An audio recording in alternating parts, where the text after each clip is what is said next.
You're listening to Podketeers. Welcome to episode 331 of Podketeers. This week we discuss how a local car wash is dealing with social distancing measures, Walt Disney World is getting their own license plate for their anniversary while serving a good purpose. The Make-A-Wish Foundation and Disney hit a major milestone together. Disney Plus gets new warnings for culturally sensitive movies, a Be Our Guest parody video goes viral, and with the parks in California still closed, we propose an idea to get people back in the parks. For videos and notes about things we talk about in this episode, you can go to podketeers.com/331. You can also join the conversation by leaving a comment on the blog post for this episode or on Instagram, Facebook, or Twitter. Just search for Podketeers. Steamboat Willie is participating in the first ever virtual chalk walk to benefit the Children's Hospital of Orange County. We've been participating in the chalk walk for over a decade now because of the work that they do and the families and the children that they help. Very soon we're going to be holding an auction where all of the proceeds will benefit chalk, so keep an eye on our Instagram account for instructions on how you can participate. Plus, we reveal the item in this episode. If you don't want to wait for the auction but would like more information on how we can make a difference together, head over to teamboatwillie.com for details on how you can join our team or make a small contribution that can help change a child's life. If you have any questions, please feel free to reach out. Before we start the episode, I'd like to take a moment to send a very special shout out and thank you to the FGP Squad, aka our podcast Fairy Godparents, because it's their monthly support via Patreon that help make these episodes of Podketeers possible. If you would like more information on how you can become part of the FGP Squad family, you can get more info by going to podketeers.com/FGP. Once again, to all of the members of the FGP Squad, a very special thank you to all of you for your continued support. So that's going to wrap it up for the intro. Here is episode 331 of Podketeers.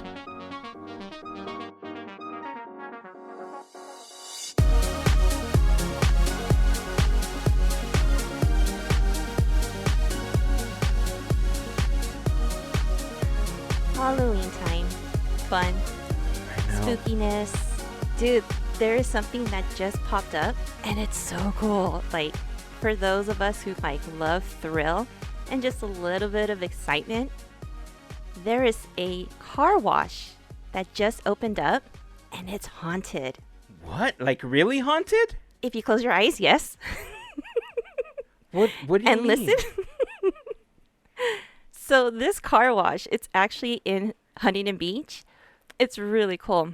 You're in your car. One, I should say, it's safe because there's no contact whatsoever. But you're in your car and you're in line and you have this spooky music and the ambiance and everything happening. And all of a sudden, boom, there's a hand or there's a face or a chainsaw outside your car. Wait, so it's like it's a Halloween haunt car wash? Yeah. You get your kicks off of it and what? It's very cool. And this is the really cool part. It's only $20 a car. So you could pack everybody in. Yeah. Oh my gosh, totally.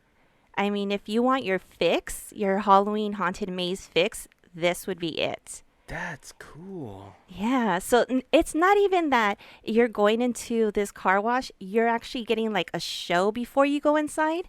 And then once you go inside, it's like, one, the car wash is already like scary to me because of the, the brushes and the machines and the loud noise. So imagine that. They have their music. It is dark at one point. And you still have, monsters and whatnot on the side of you.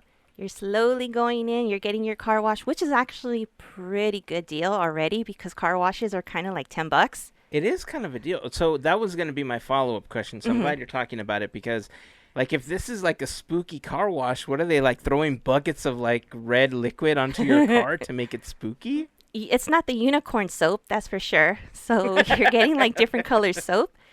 But with the lights, it looks pretty rad because you do have your red light. So imagine you have that, and then you have the soap just going down, and all of a sudden, like I said, here's some like monster like right there in like just saying like inches from you, but it's just your window's right there, but they're Yeah. inches from you, so you see this face. Ew. That's crazy. It's like I miss all that. It's a good idea. I mean, considering that there's so many haunts in the LA area that are unable to open right now. Like at Knott's Berry Right. Farm, obviously, the Universal Studios one, those are super huge here in Southern California. And the fact that there's so many like people that work those mazes and all of these events that are unable to do it, to be able to find a Mhm. way to still do something that they love and, like you said, give people their fix, that's awesome. Right. It totally is. And I totally didn't even get to mention the costuming. Yeah, these are actual legit, these are scares that you would see at these mazes. So they're like legit dressed up, frightening as it is, which is awesome. It's not like you went to Party City, and no offense to that, but it's not like you went there, grabbed something. I mean, these are like nightmares. Yeah, Like right there. They're just roaming around, which is awesome. that's cool. Yeah, I mean, I'm glad that there are places that are taking their experience and they're modifying it to try to keep people safe and still do this, right? Because I think the LA Mhm. Hayride or the LA Haunted Hayride, Uh-huh. they are doing pretty much the same thing. Like you buy your ticket, it's a per car thing. I don't know how much it is per car, but you pay per car, and then you drive down this road, and they're doing the whole haunted hayride thing, and they're scaring the hell out of you while you're in your car. Which, I mean, I like it. Right. I'm glad. They can still set up all the effects on the sides. You could still look out. You still get the effect, and you never know where they're gonna come out from. The car wash idea, though, I Right. mean, that's kind of genius, though, because you're getting like a 2-for-1 thing. It is. And if anything, It is, totally. you're getting a better deal because you're getting your car washed. So I Right. don't know. I think they're both great experiences. This haunted car wash thing. At first, I got a little excited because you said haunted, and I've been going off about all these haunted videos and all these haunted locations and everything that I've been watching on YouTube. And Mhm. look, I know half of them are fake. I know half of them are just doing it for the drama of the video. But I mean, I fall into this weird category when it comes to this stuff, where Mhm. like growing up, I was super into these stories, right? Like scary stories to tell in the dark. Like those books were some of my favorite books to read growing up. Mhm. I loved reading things about mystery and aliens and like spooky things, right? And the older Right. I got, I started to fall into this weird category where I felt like if it didn't happen to me, it's not real, And I mean, I Yeah. understand that there's people that have these experiences all the time. Maybe I'm just being hopeful. Maybe I just want it to happen. And so I Maybe. remember, yeah, I remember we had this conversation about, well, what are some like real life ghost stories that you've run into, and I've heard like VJ has all sorts of things that have happened to him. Apparently the spooks just follow him around all the damn time, because growing up, like he's told me all sorts of stories about when he was growing up. But I remember we talked about, like years ago, we talked about how some people thought that Disneyland was haunted, and like some people have shared stories. Like you've told me stories that have happened to you Mhm. at Disneyland. And, we've heard like the things about, George inside of Pirates and everything. And I'm thinking like, I want to revisit that because I'm wondering if people have had new experiences. I'm wondering if anybody else has like heard other urban legends or other stories about things in the parks. I mean, we have all of DCA. That was Mhm. a parking lot, and before that, things could have happened. Who knows? Who knows? So I'm just saying, if you have those stories or if you have these urban legends, share them with us. I want to share them on an episode. Like, I want to have a segment where we talk about these spooky stories and we talk about these urban legends and stuff that have happened in the parks. It doesn't have to be Disneyland and DCA either. It can also be Walt Disney World. It could be in Paris. It could be in Tokyo. It doesn't matter.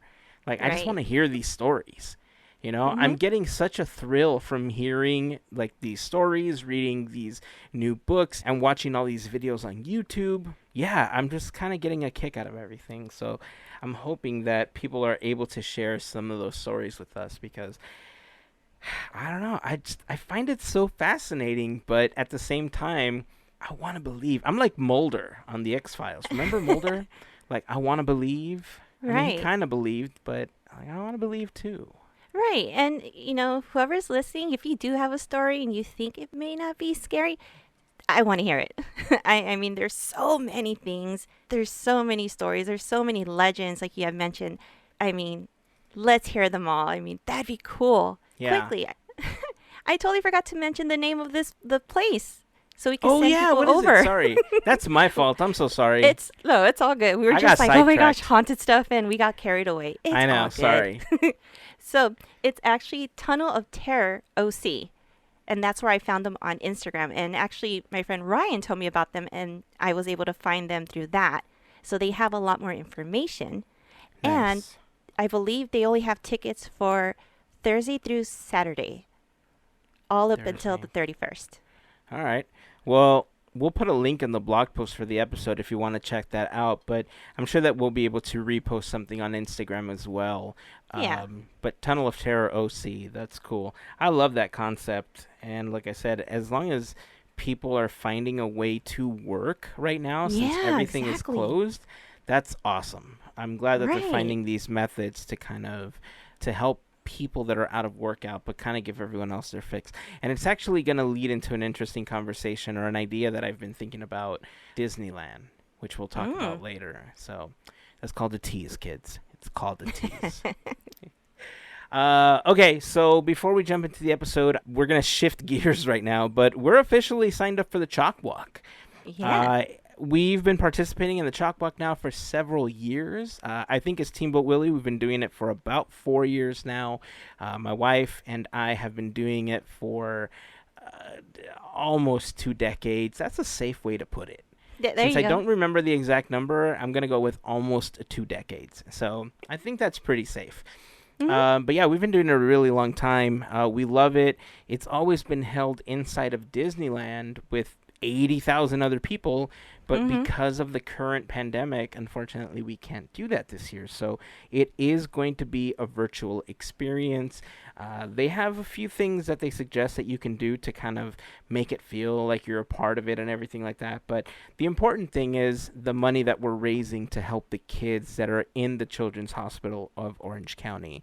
So if you want a little more information about Teamboat Willie, which is our charity team, you can go to teamboatwillie.com.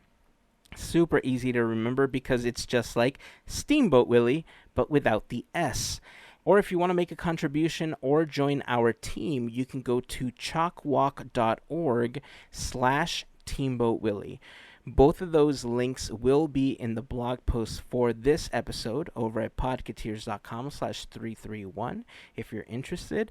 And if you can't help with a monetary contribution, help us spread the word. That's always super helpful. Retweeting, reposting our efforts, and getting it out to more eyeballs is always really helpful to us, and we always appreciate any help that you can give. Last year, we did a Teamboat Willie $1 challenge where we try to get as many people to donate $1 as possible. We had a handful of those. I think it went Mhm. pretty well. And I think we can do the same thing this year. I'm happy to say that we will be having at least one auction for Teamboat Willie for chalk this year. Our friends Jason and Julie over at the F Yeah Disney podcast donated one of the Guinevere popcorn buckets that they have Nice. available at Hollywood Studios. The Guinevere popcorn bucket is one that Gavin and I talked about several weeks ago. We were kind of flipping out because, I mean, it's freaking Guinevere. It's awesome, right? But Yeah. then it also has little lights that turn on in the front of the van, and it's a pretty decent size. And I mean, I kind of want one for me. I would love to keep this for myself. but we're going to be auctioning it off. So look for more information on Instagram for that auction because it's going to be coming up very, very soon. If you have anything that you'd like to donate or contribute to help us raise money for Teamboat Willie, send us a DM. We'll be happy to work with you on if you require payment for the thing that you want to contribute or if you want to donate it. So hit us up on DM and we can talk about it there. But I'm excited. It's Yeah. a totally different experience, but we could do it. We set Yeah, a we'll goal be for creative. we set a goal for $1,000 and $1,000 to help the kids. It's a pretty good goal, I think. Yeah, it totally is. And every Right? dollar counts. So Yeah, let's do it. absolutely, absolutely. Speaking of kids, Hmm. can we talk about that Walt Disney World is getting like a special 50th anniversary license plate? That's way awesome. Isn't it? It So is. the resort obviously celebrating their anniversary, but the design itself of the license plate hasn't been revealed yet. So we don't know No. what it's going to look like, but sale proceeds of the license plates will benefit Make-A-Wish of Central and Northern Florida, and I thought that was pretty cool. Yeah, Disney's been totally. working with the Make-A-Wish Foundation since all the way back in the 80s, so they've been like a partner for a really, really long time. And Disney themselves has granted about 140,000 wishes with the Make-A-Wish Foundation. And over 8,000 of those wishes normally take place at Walt Disney World over in Florida. Information is going to be available on the Florida Highway Safety and Motor Vehicles website, which is flhsmv.gov. I think that it's going to go on pre-sale for like $25. And I think you get like a voucher for the plate for that cost. We could put that information in the blog post, but more information will be available on their website if you are interested in purchasing the license plate. I mean, it's cool, if you want to help make a wish, that's a really great way to do it, and you get a commemorative license plate, that Yeah. you can collect after as well. Like, I would try to order one for every car and then hang one in my house and then get a different license plate for the car. I don't know. Like, keep one as an actual collector's item versus an actual license plate for the car. Right. I mean, overall, it's an awesome thing. Everyone, it's a win-win. We help Yeah, out the kids, and we get something in return. It's pretty awesome. yeah. And then on top of that, I mean, it's such a weird time to see these stories with Disney right now because of all the stuff that's going on and you feel for so many people, but at the Mhm. same time, Disney does things to help other organizations like Make-A-Wish, right? And Right. one of the things that they did was they granted the 500,000th wish for Make-A-Wish this last week, and Wow. they gave it to a 16-year-old girl. They created this whole little camp thing for her called Camp Karina. We'll link to the blog post where Disney talks about this in our blog for this episode if you want to check that out. But I mean, it's crazy, right? Because there's so many things that are happening right now, especially that feel really bad and are bad in a lot of ways. But at the same Mhm. time, Disney as a corporation also wants to do nice things, and regardless of who you talk to, whether it's for the visual or because whatever it is, they're still doing good. Like, to this 16-year-old girl and to these hundreds of thousands of other children that have had a wish granted for them, they don't care about the politics that are happening. They don't care about other things that the company is doing. All they know is that they're getting a wish that's making their day or their life so much better. Oh yeah. It's just so. There's such a contradiction sometimes, but I choose to see the positive things like this. Sometimes it's really hard because, like I said, there's just so many other things that are affecting so many other people. But I mean, this is actually cool that they were able to grant this wish and they hit such a huge milestone for them. Yeah. I don't blame you for how you feel. There's so many emotions right now. I mean, so inside out is happening in our heads. That's Oh, all. yeah, like times 10. Yeah. But what you just mentioned, I mean, that's 500,000. That's amazing. Right? That is amazing. Right now, we'll just take any good that comes out of this year. Yeah. And I've been saying that a whole lot. I So know. this is just really awesome. We just need more good in the world. And it's happening. Yeah. Little by little. I will say that in general, I don't know, like Mhm. I've seen so many feel-good stories this last year that seemingly get overlooked because of the fact that there are so many negative stories that are going around, especially in the political spectrum, that Mhm. it's really, really easy to lose sight of the other things that are happening, right? Like Yeah. TikTok has blown up because of this in the last however many months that we've been in quarantine. Like, what's it been now? 6 or 7 years that we've been in quarantine? 84. 80, yeah, something like that. Like 84 84. years? Yeah. So in the last 84 years that we've been in quarantine, like TikTok has blown up, right? Because in Mhm. many ways, these little dances that people are learning, like there's a challenge associated with it. It makes people feel good that they're able to put out something that's making somebody smile. People are Yeah. recording themselves doing things where they are trying to do something and then they fail and it doesn't work out. There's been like now there's like Disney TikTok, that's become really huge. There's like cooking TikTok. There's lawn care TikTok. There's all sorts of like it doesn't matter. Like if you search for it, you will possibly find it. Mhm. And if you remember back in March-ish, I think, John Krasinski had put out Some Good News on YouTube where he was highlighting a bunch of really like happy stories and highlighting the struggles and rewarding some of the frontline heroes like the doctors, the nurses, the Mhm. EMTs and stuff like that. And we just need more of that. I think that Yeah. the more we can show that they're still good, I think part of the reason people are getting so fed up and going out into the world is because they're just craving all of that. They wanna be with other people. They're missing that human connection that you can't get being on video. And Yeah. it's just a really weird place to be. But so I'm taking this one as a win. Mhm. Like I said, I want you to understand that I'm not ignoring any of the other stuff that's going on right now, but I'm taking this as a win because Yeah. we just need that good news sometimes. So bravo, bravo. FGP Happy Hour. I want to Yeah. pivot again out of that one. I didn't know how to like easily sneak out of that talk. Surprise. Yeah, but FGP Happy Hour.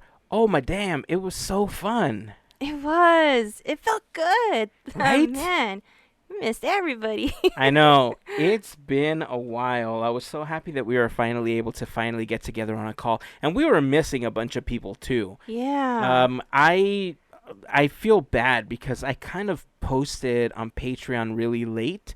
I did all Mhm. the other posts on Instagram and I did all the other notifications, but I forgot to post it early on Patreon. And I know some people have the alerts turned on for whenever we post on Patreon, and they Mhm. didn't get it until really late, so they didn't know what was going on, and they weren't able to join us, so they weren't able to plan for it. The good thing is that we have another one coming up very soon, and Yep. I'm looking forward to it. What did you think about how we ended up playing the games and stuff? Oh, it was so much fun. It was really cool. It was actually, I think we were just so excited to play Loteria just to see the cards and everything Yeah. because of the artwork. And we were just like oohing and awing every single one because it was so good. Yeah, I think a lot of people on the call were looking at the artwork. I know that's how I felt the very first time that I played it. Yeah. And I will say that unlike how we played Disney Geek Out, even though we had the altered version for the call, having the timer helped a lot. Oh my gosh, yes. There was a couple times that I saw you guys thinking about it and looking at the timer, and it gave me anxiety looking at all of you. No, I think it was good. I don't think there was anxiety. I love that there was like hint, hint, nudge, nudge type of thing. We're like kind of encouraging everybody. Be like, you got this. It's right there. It's just right there. I mean, look, Oh. we're all about encouraging each other. In Yeah. some circles, some might call that cheating. But in our Points don't circle, matter. but in our circle, it's called encouraging. Right. But then what was cool is that to hear the other answers that everybody else was thinking, that was cool because there were some things I didn't think of. So it was like, Oh, oh, yeah. okay, cool. Like we all learned like little things. Yeah. So that was the neatest part was at every question, we kind of had like a little discussion and then we went to the next person. And I think that's what made it more fun and not so like competitive. It feels competitive, oh boy. Yeah. Oh, I know. I know. I have to agree with you on that. I think between us, like the three of us, like we talk to each other so much that we know how we think to a certain extent. And so I think in a way, like our brains might shift into thinking a specific answer because we know each other so well. But having members of the FGP squad there threw that dynamic off in a really good way, right? Because like you said, Yeah. there were answers like that were total B-sides that I would have not thought about like at all, especially not in 30 seconds. Like if you gave me like if you gave me like a task and you were like, hey, in the next week I want you to think of blah blah blah, maybe I could think about it, but in 30 seconds, yeah, it's not happening. We just know like one of the good answers was Fox and the Hound. Oh, I Because know. it fit everything. And that's, I mean, you're never going to hear that. Like, Fox and the Hound does No. rarely fits anything. And it fits so many answers this time around that it was good. It was interesting, and I'm glad that we were able to give Fox and the Hound a little bit of love. Yeah. So yeah, FGP Squad Happy Hour. Thank you to everyone that had an opportunity to show up. We had a lot of fun doing it. We're going to be scheduling another call very, very soon. We're probably going to play more games, but we're actually trying to plan a movie night. And I think what we're going to do is we might be using the Disney Plus group watch feature, but we're still trying to work out all the logistics. We're trying to make sure that everyone has access to Disney Plus, and we're all able to join up and watch this. So FGP Squad, more information on that is going to be coming soon. Make sure that you check Patreon for all of those announcements. We're finally making Discord go live really soon. And Sweet. when you sign up to be part of the FGP Squad family, you do get access to the Discord server, which is pretty operational at this point, I would say. I mean, there's not a lot on there yet because we just recently got it started. There aren't a lot of us there, but we hope to build it up. And obviously, if any of you listening are interested, let us know. We'll be happy to send you an invitation so you can become a part of the Discord server as well. If you're looking for more information on how you can become part of the FGP Squad family, you can head over to podketeers.com/FGP for more information. If you have any other questions that aren't answered there, feel free to send us a DM. We'll be happy to answer as best as possible. And obviously, to all of the members of the FGP Squad, we just want to send a huge thank you to all of you for your continued support. We truly, truly appreciate it. Oh, speaking of Disney Plus, did you hear that they have new warnings for like the those movies that contain harmful content? No. Yeah, so remember when Disney Plus first launched, there was like the huge controversy, like, is Song of the South going to be on there? Like, if they're not putting it on there, how are they going to treat all these other films that have like racial connotations to it, like Dumbo and all these other films, right? So originally, the way that Disney handled it was on Disney Plus, they had a little blurb that would show up that said, this program is presented as originally created. It may contain outdated cultural depictions. And I mean, it was pretty straightforward, but it was really vague compared to, what other like institutions and what other people are doing right now. This last week, they updated the disclaimer where it's not just like up in the corner, like it's not buried. I mean, it's in the details section of the films as well. But films like Dumbo, Peter Pan, Aristocats, and a few other films have it. Like, I think Swiss Family Robinson has some of them on there. But the new disclaimer says, This program includes negative depictions and or mistreatment of people or cultures. These stereotypes were wrong then and are wrong now. Rather than remove this content, we want to acknowledge its harmful impact, learn from it, and spark conversation to create a more inclusive future together. Disney is committed to creating stories with inspirational and aspirational themes that reflect the rich diversity of the human experience around the globe. So this is the new disclaimer that you get. And what's interesting about how they set this one up is that this plays now for the first 10 seconds of the film. You can't skip it. You can't fast forward. There's a little timer at the bottom that's counting down from 10. And when it finally gets to 0, the movie starts right after. So you're forced to see this, and you have at least 10 seconds to read what it says. The one thing that I didn't check, and I'm not sure of, which I should have, was I know that there was certain content that was blocked on the children's profiles. I'm wondering if these films are going to be blocked in the kids' profiles.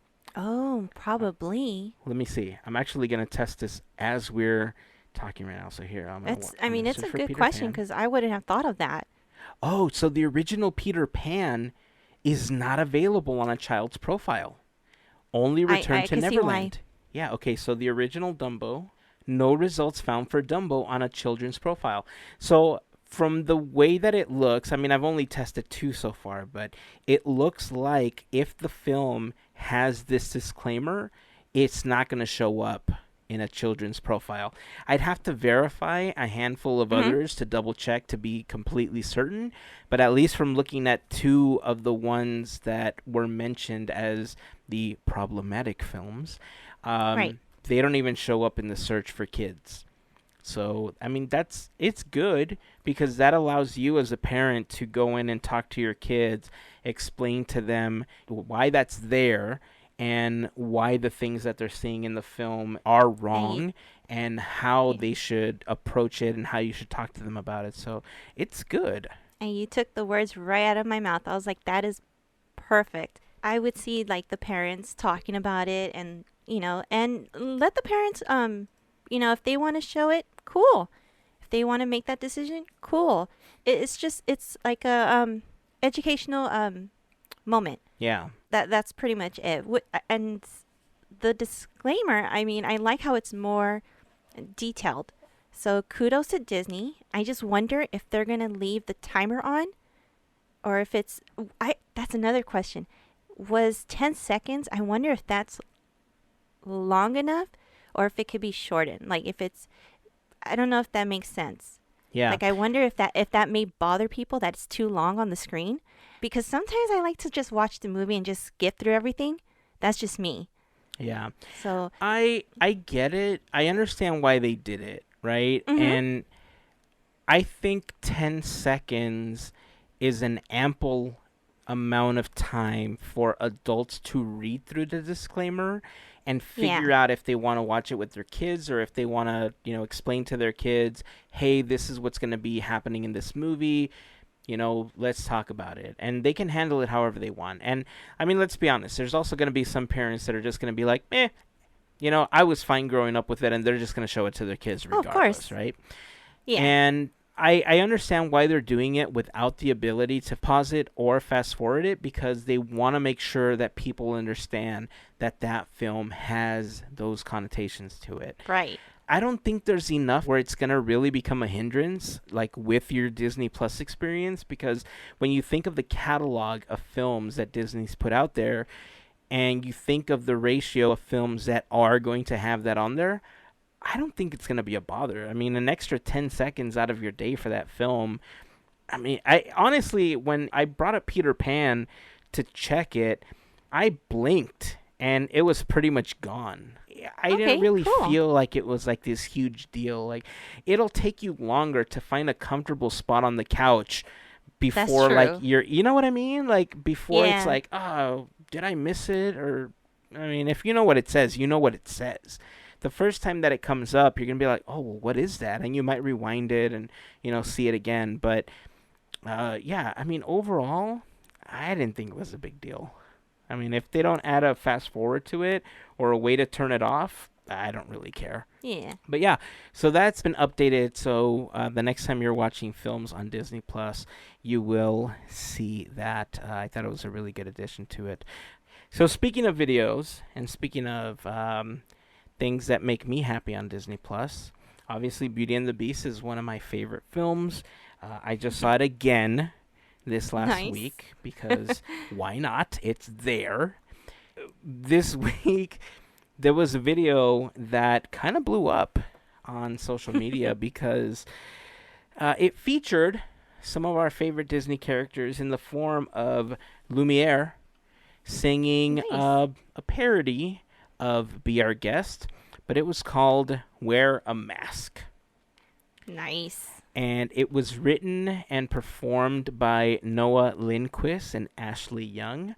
I would like to play a tiny portion of this just to sample it. Is that cool? Do you want to hear a little bit? Yeah, definitely. All right, let's hear a little bit here. Wear a mask, wear a mask. Is this really much to ask? Tie some fabric round your face. Oh, it's the simplest of tasks. At the gym, at the store, don't treat it like such a chore.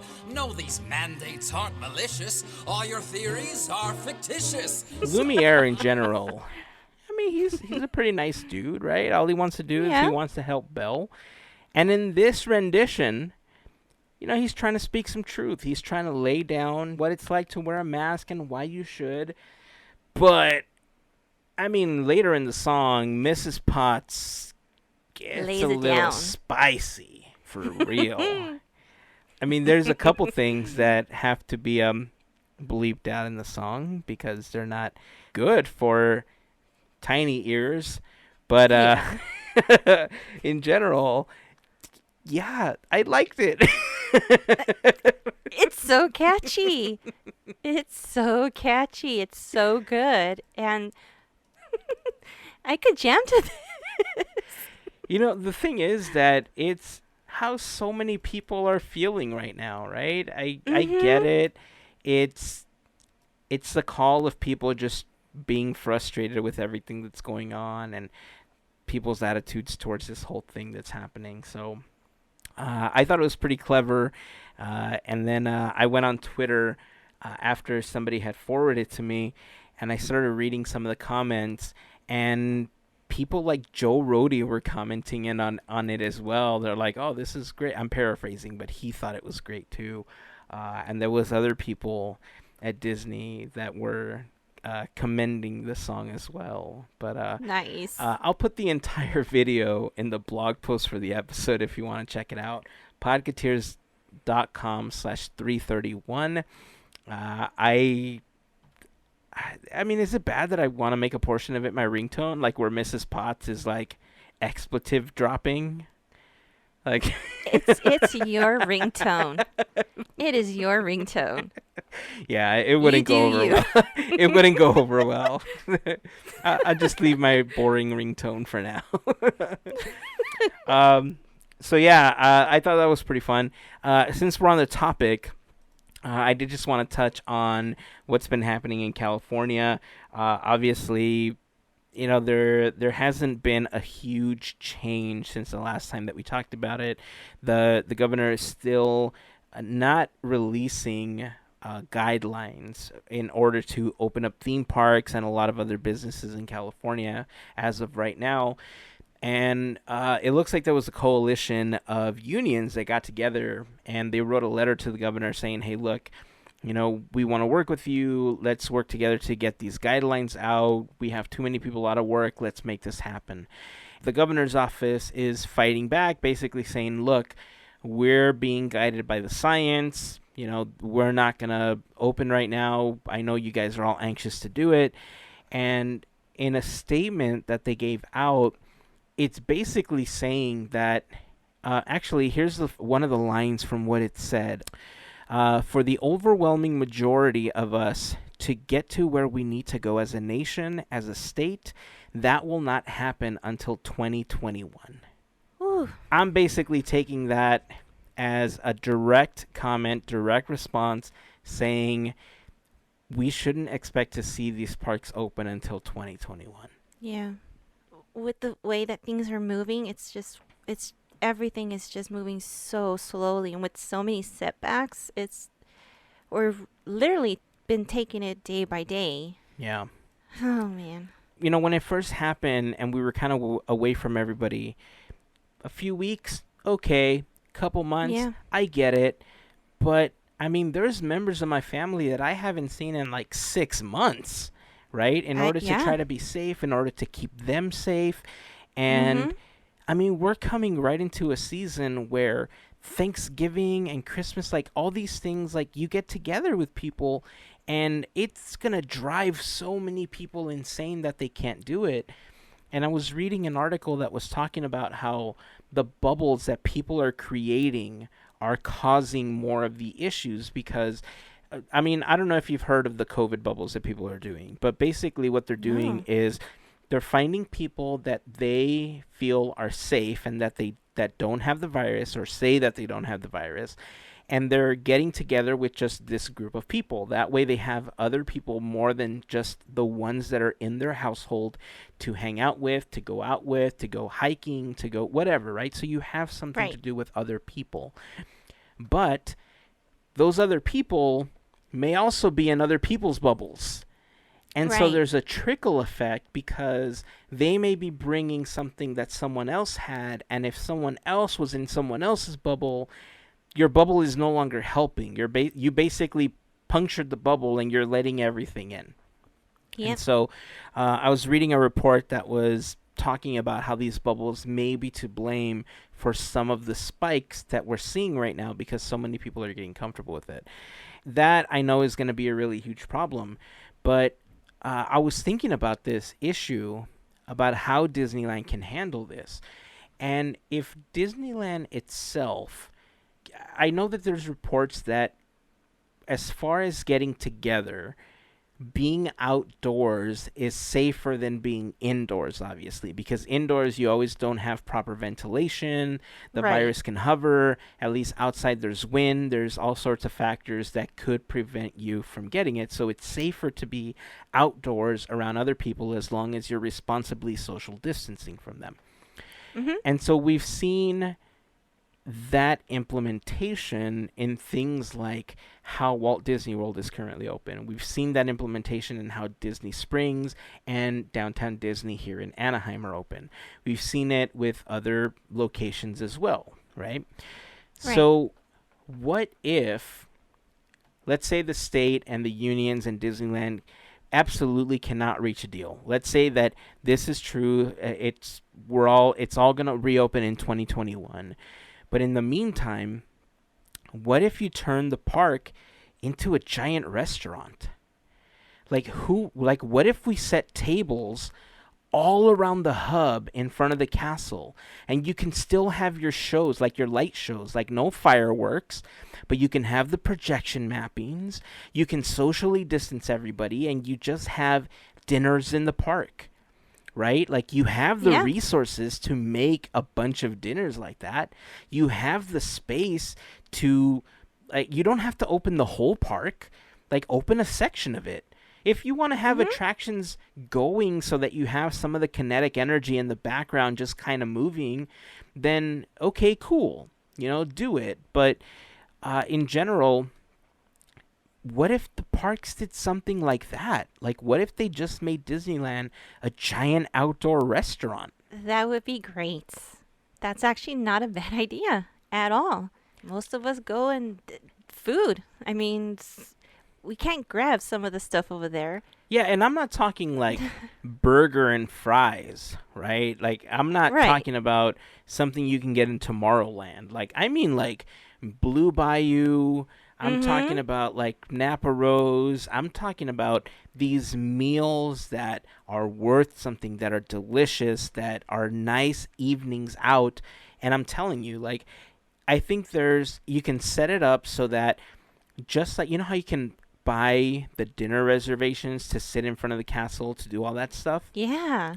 you can do similar things. Like you can have dinner packages where the closer you are along the hub to the castle to see these light shows or the projection mapping shows, then I mean, you just pay more for your table. You pay more for your ticket, to be in there.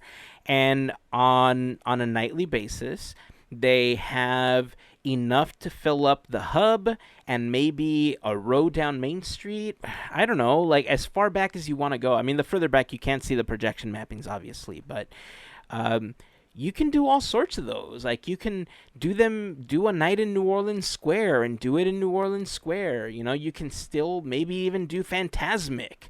If they don't want to open the parks because of how many people are there, but if you can responsibly space out different people or different tables to have these dinner packages and some performers or zero performers, in the meantime while they're trying to keep people safe, but those performers are servers or they're doing something else and all they're doing is showing you Phantasmic or showing you I don't know, show a film on the rivers of America for all I care. Like bring the water up and play a movie while you're eating dinner. They could have. I mean, I know this is like armchair because gosh, you're giving me that vibe, which is I miss it. But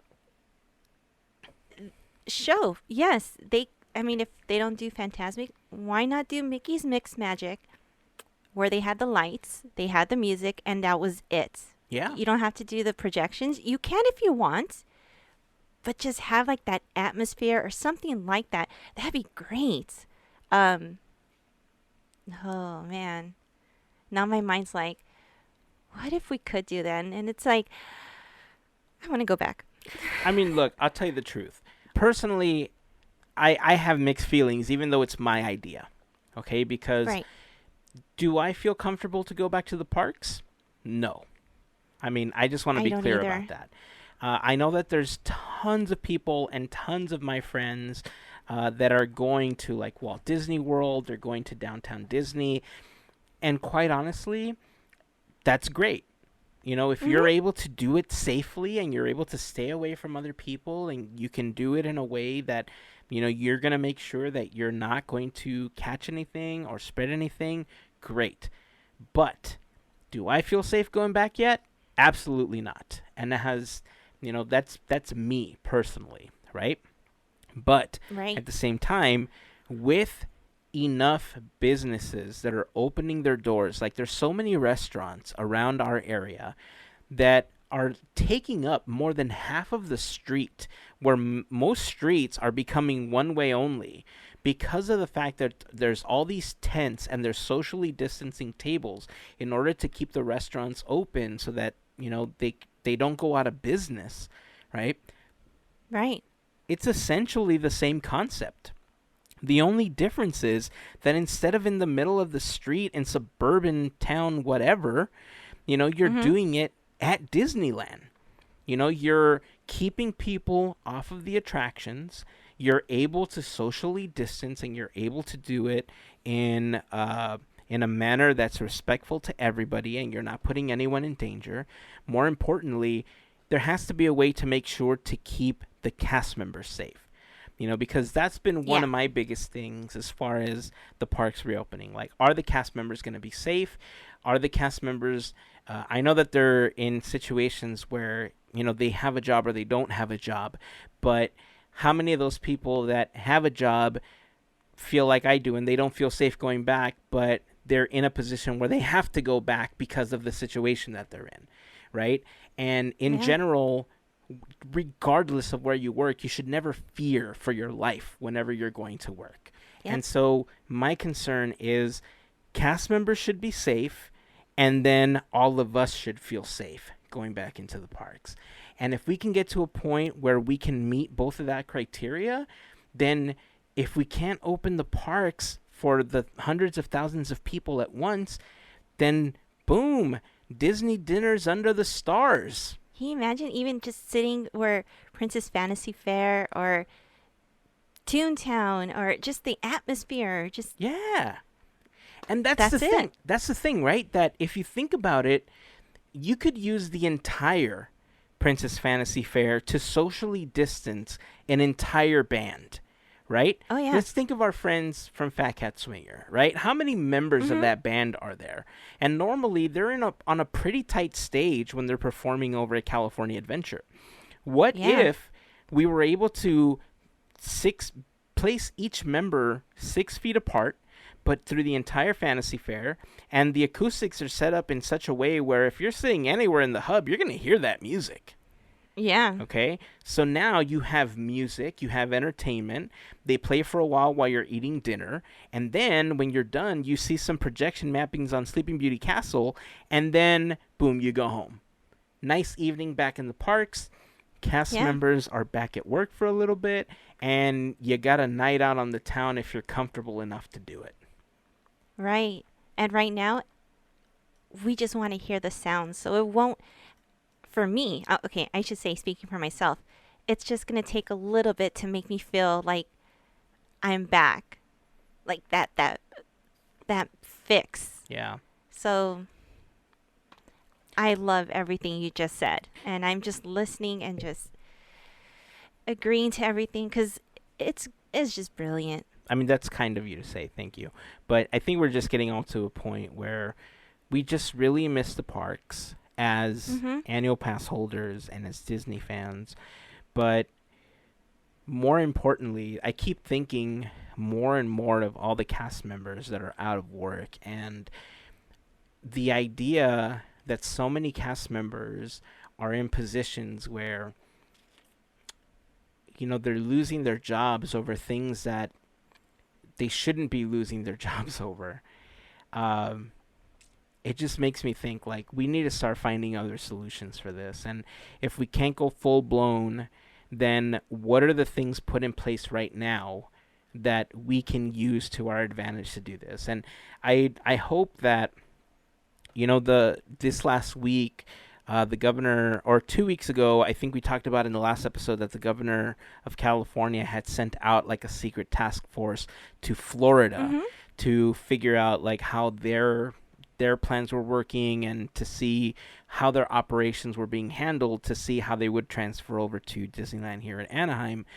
And I think this week they had a task force go out to Disneyland and Universal. And if that's the case, I'm hoping that stuff like this is somehow incorporated into that, where they can find a middle ground. Or, I don't know, maybe there's like a new technology where you wear a magic band, and the magic band is now what tracks you, and after 4 hours they're like, all right, sir, you need to leave the park now to let somebody else enjoy the magic. I don't know, it's weird. It seems weird to kick somebody out in the middle of their magical experience, but we're at the point where we need to try to find these alternatives. We have to find new ways, at least until there's a vaccine and enough people have taken it that it's safe to reopen the doors of these parks, and we can all just go back to being shoulder to shoulder telling people, I'm sorry, sir, I'm saving that spot for like 9 members of my family. Please move. But I don't know. I mean, what do you think? If you think that that's a good idea, I mean, you know, let us know. Join the conversation over in the comments of the Instagram post, or over on Facebook, Twitter, or even in the blog post for this episode, podketeers.com/331. Or if you think I'm crazy, let me know if I'm crazy. If you have a better idea, you know, we'd love to hear it. I know that people may default to the governor's crazy. He just needs to let everybody get back in. But, I mean, the fact of the matter is it's just not safe to do that. I mean, let's be realistic here. Yeah. It's just not safe for everybody to do that right now. But we do need to find a way to try to help as many cast members as possible through the situation that they're in. It's been really hard. It's been difficult, and that's how you feel this way, and that's what it is.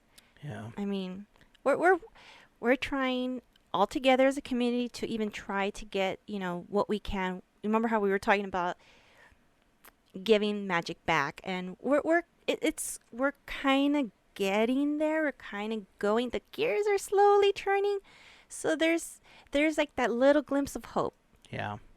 If that makes sense. No, yeah, I mean, it totally makes sense. And that's what I want. Like, I want that magic to multiply, and I want that magic to be Mm-hmm. out. And I think going into 2021, there's going to be a lot of things that people are going to be aware of, that there's going to be a lot more discussions, going into Mm-hmm. 2021 about how things are handled and all that stuff. And that's a conversation for another time. But in general, right now, the goal is how to safely reopen the parks and how to make it so that less people are impacted by some of the decisions that are being made right now as a response to not being able to open the parks. So that's where we'll leave it for today. Okay. So again, if you have any comments, if you'd like to join the conversation, let us know how you feel. Leave a comment in the Instagram. Let us know. We'll share it in an upcoming episode. I'm curious, just how everybody feels about it. But yeah.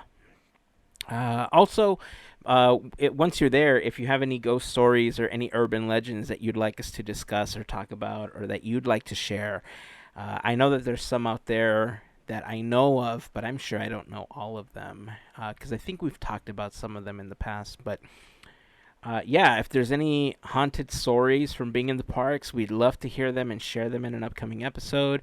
If you have any urban legends or anything that you'd like to share, please send them our way so we can read them or talk about them on the podcast.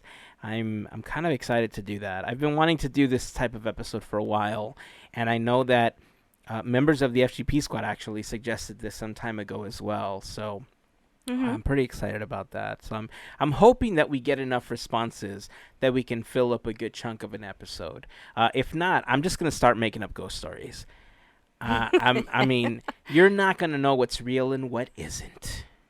You never know. One night, one of the animatronics from Pirates of the Caribbean came to life. Oh no, it's coming after me! It chased me down the corridors. I mean, that's what the stories are going to sound like. They're going to sound super cheesy, but if we don't get ghost stories, you've been warned. That's how into these ghost stories I am right now. That should be a fun segment. If it's real or not, and then just put different stories and see who guesses them. And it would be a fun segment, but that's the thing. Like, we would need to compile a list of, like, real and fake stories for us to do it. And that's the other thing about urban legends, right? Like, there's some that they're urban legends for a reason, because they might have some truth to them, but the whole thing itself is based on rumors and what people, like, they're not based on fact, Right. So I don't know. It'll be fun. Anyway, I'm rambling. So that's where we're going to leave this episode for today. Until next time, keep dreaming, keep moving forward, and always remember to pass on the magic. Have a fantastic week, everyone. Bye.